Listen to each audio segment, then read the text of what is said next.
So, I had a flat. Looks like what it was, a little small staple in the tire. And I had to take this booger down. The back tire. Here's the axle. Had to take the chain sprocket off. And the wheel does separate.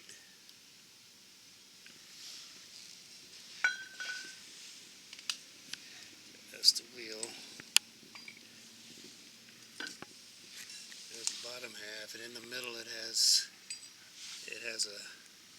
a tube.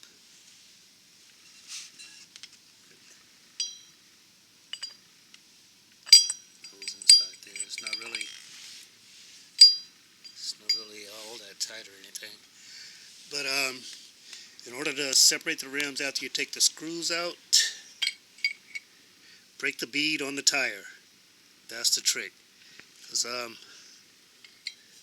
was thinking you had to screw the screw back in a little bit and hit it with a hammer. I tried tapping it some. Too afraid to actually hit it hard. But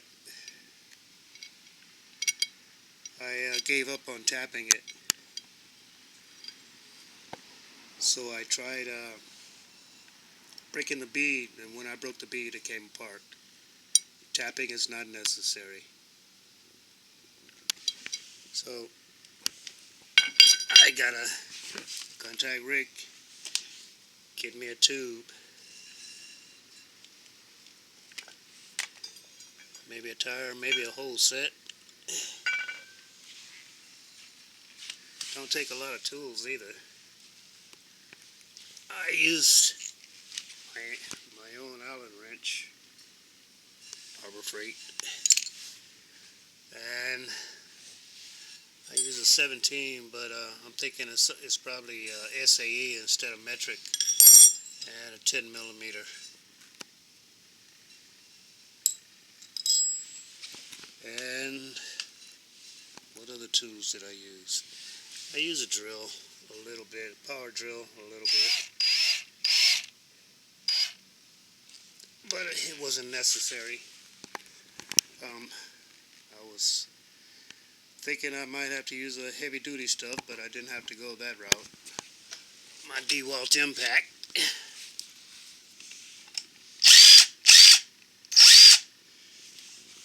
If I hadn't ran into trouble, I would have used it, but I didn't have to.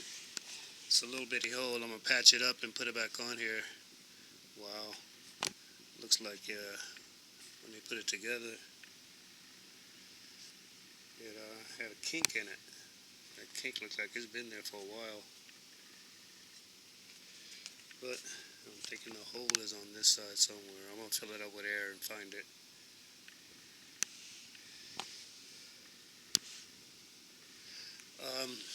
I don't want this to be too long, so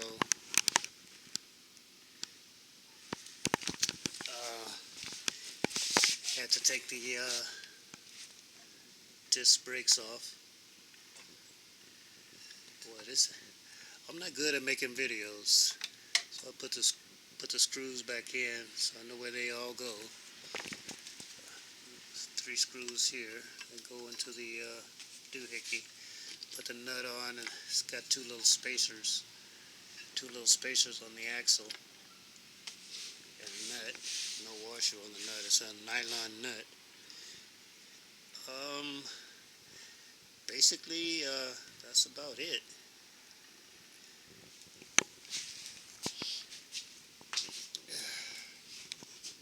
My little work area. Like I say, I don't want to make this here too long, so cut it short. Check you later. Let you know what happened.